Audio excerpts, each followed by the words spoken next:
22 సంవత్సరాల నుంచి కొనసాగుతున్నది. ఏ గవర్నమెంట్ వచ్చినా కూడా దీన్ని అంత ఎవరు పట్టించుకోవట్లేదు.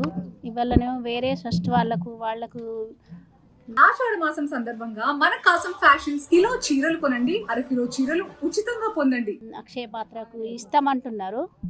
ఇప్పుడు టిఫిన్స్ వస్తే ఇన్ని సంవత్సరాల నుంచి 2-3 లేకపోతే ఎంతమందిని ఉసురు తలుగుతుంది, ఇంతమంది కార్మికులు ఉన్నారు కదా, దీని మీద బ్రతికే వాళ్ళు ఉన్నారు. మళ్ళీ పిల్లలకు వేడి వేడి అన్నం పెడితే వాళ్ళకు ఏ హాస్టల్కి వెళ్ళండి మీరు, ఎక్కడైనా పురుగులు లేకపోతే ఏదో ఒకటి ప్రాబ్లము పిల్లలకు.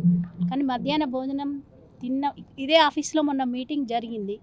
దాంట్లో కూడా మాకు రిపోర్ట్ ఏమని వచ్చిందంటే మధ్యాహ్న భోజనం మంచిగా ఉంది, పిల్లలకు మంచిగా అందిస్తున్నారు అని ఇదే ఆఫీస్లో వారం రోజుల కిందట మీటింగ్ 15 రోజుల కిందట మీటింగ్ జరిగింది. అయినా ఇప్పుడు మళ్ళీ వేరే వాళ్ళకు టిఫిన్స్ ఇస్తామంటే ఇంతమంది కార్మికులు ఏమైపోతారు? పిల్లలకు ఎప్పుడో 4 గంటలకు 5 గంటలకు వండి తీసుకొస్తే పిల్లల ఆరోగ్యాలు ఏమైపోవాలి? అసలు గవర్నమెంటు మరీ జీతాలు కావాలి, 10,000 జీతం ఇస్తామన్నారు. మేము ఎక్కువ ఆశిస్తలేము. ఆ 10,000 ఇచ్చి వాళ్ళే గ్యాసు ఎగ్స్ ఇవి 2 సరఫరా చేస్తే సరిపోతుంది మాకు. అవి 2 చేసి ఈ కార్మికుల నోట్ల మట్టి కొడితే మాత్రం ఎక్కడి దాకైనా వెళ్ళడం జరుగుతుంది. అది వెనుకకు వచ్చే ప్రసక్తి లేదు. అది గవర్నమెంటు ఖచ్చితంగా చేయాలి. ఇంతమంది కార్మికుల ఉసురు పోసుకొని మళ్ళీ పిల్లలకి కూడా అసలు పిల్లలకు భోజనం పెట్టడానికి ఏంటి కోట్లు వేసి ఎక్కడో కడతా అంటే అవి కూలిపోతాయి, కాలిపోతాయి. వాటికి ఏం లేదా? బుక్కడి అన్నం కోసం వాళ్ళు ఇచ్చేది ఎంత అండి? 6 రూపాయలు ఇస్తున్నారు, 4 రూపాయలు 3 రూపాయలు ఇచ్చిండ్రు. అయినా అప్పుడు అగ్గ ఉంది. ఇప్పుడు ఎట్లా ఉన్నాయి సరుకులు? ఇవాళ మార్కెట్లో 108 రూపాయలు కోడిగుడ్డు అంటే హోల్సేల్ తీసుకుంటే మాకు 7.5 పడుతుంది, 7 పడుతుంది. అయినా మేము ఖచ్చితంగా కోడిగుడ్డు పెడుతున్నాం. ఎందుకంటే ఆ పిల్లల సొమ్ము వాళ్ళు తిన్నా పర్వాలేదు మాకు, కానీ జరగాలి, ఇది నడవాలనే పెడుతున్నాం మేము. చాలామంది పేద విద్యార్థులు ఉన్నారు. వాళ్ళ గురుకుల పాఠశాలల్లో కోట్లు ఇస్తారండి. ఒక్క పిల్లోడి మీద 1,00,000 పెడతారు, ఒక్క పిల్లోడికి 10 రూపాయలు ఇస్తలేరు. అయినా వాళ్ళకు నాణ్యమైన భోజనం పెడుతున్నాం కదా. అయినా గవర్నమెంట్ దృష్టికి ఎందుకు పోతలేదు? అసలు తెలంగాణ మధ్యాహ్న భోజన కార్మిక సంఘం సిఐటి ఆధ్వర్యంలో ఈరోజు తెలంగాణ మధ్యాహ్న భోజన పథకాన్ని ప్రైవేట్ సంస్థలకు ఇవ్వద్దని చెప్పి పెద్ద ఎత్తున మంచిర్యాల కలెక్టరేట్ వద్ద ధర్నా చేపట్టడం జరిగింది.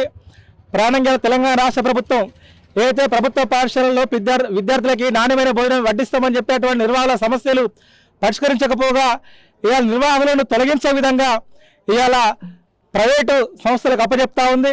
దాదాపు 20 సంవత్సరాల నుంచి ప్రభుత్వ స్కూళ్ళల్లో 50 రూపాయల నుంచి పనిచేసినటువంటి నిర్వాహకులు మరి ప్రభుత్వ స్కూల్ కదా ఏదో ఒక రోజు మాకు ప్రభుత్వం గుర్తించి మమ్మల్ని ప్రభుత్వ ఉద్యోగులుగా మారుస్తుందని చెప్పి ఆశతోటి పనిచేస్తూ ఉంటే ఈరోజు కనీస వేతనాలు ఇవ్వకుండా, ఇలా మెనూ ఛార్జీలు పెంచకుండా, ఇలా కార్మికులకు ఐడి కార్డులు, యూనిఫామ్, ఇన్సూరెన్స్ సౌకర్యాలు కల్పించకుండా, ఇలా మేము ఏ సమస్యలైనా పరిష్కారం చేయకుండా కేవలం మమ్మల్ని అందరినీ తొలగించే విధంగా ఈరోజు మధ్యాహ్న భోజన పథకాన్ని ఇలా ప్రైవేట్ సంస్థలకు అప్పచెప్తా జరుగుతూ ఉంది. ఇందులో భాగంగానే 2026 ఈ విద్యా సంవత్సరం ప్రారంభంలోనే ఆగస్టు నెలలోనే ఇప్పుడు ఏదైతే బ్రేక్ఫాస్ట్ అల్పాహారం పేరుతోటి హరిహర చారిటబుల్ ట్రస్ట్ అనే వాళ్ళకి ఇవ్వడం జరిగింది జిల్లాలో. ఇవాళ మొత్తం కూడా మోడర్న్ కిచెన్లు కడతా ఉన్నారు. ఇవాళ అల్పాహారం మొదలుపెట్టారు. రేపు మధ్యాహ్న భోజన పథకాన్ని కూడా ప్రైవేట్ వాళ్ళకి ఇస్తారు. మరి మధ్యాహ్న భోజనం ప్రైవేట్ వాళ్ళ చేతుల్లోకి పోతే మరి ప్రభుత్వ పాఠశాలలో పిల్లలకి ఏ రకంగా ఇవాళ నాణ్యమైన రుచికరమైనటువంటి ఆహారం ఎవరు పెడతారని మేము అడుగుతా ఉన్నాం. ఇది గతంలోనే హన్మకొండ వరంగల్ జిల్లాలో ప్రారంభం చేసిళ్ళు. మరి చేసిన దగ్గర వాస్తవానికి కూరలు వేసినప్పుడు ఇలా అల్లం కానీ ఎల్లిపాయ కానీ ఇవన్నీ వేయాలి. కానీ ఆ ట్రస్ట్ వాళ్ళు అక్కడ మధ్యాహ్న భోజన పథకంలో వేయట్లేదు. అక్కడ విద్యార్థులు చెప్పిళ్ళు ఈ హరిహర ట్రస్ట్ వాళ్ళు ఏవైతే ఉన్నారో వీళ్ళు పెట్టేటువంటి మధ్యాహ్న భోజనం రుచికరంగా లేదు, మాకు తినబుద్ధి కావట్లే అని హన్మకొండల విద్యార్థులు ఇబ్బందులు పడి చెప్తా ఉన్నారు. మరి అదే ఇలా మంచిర్యాల జిల్లాలో కూడా జరగబోతా ఉంది.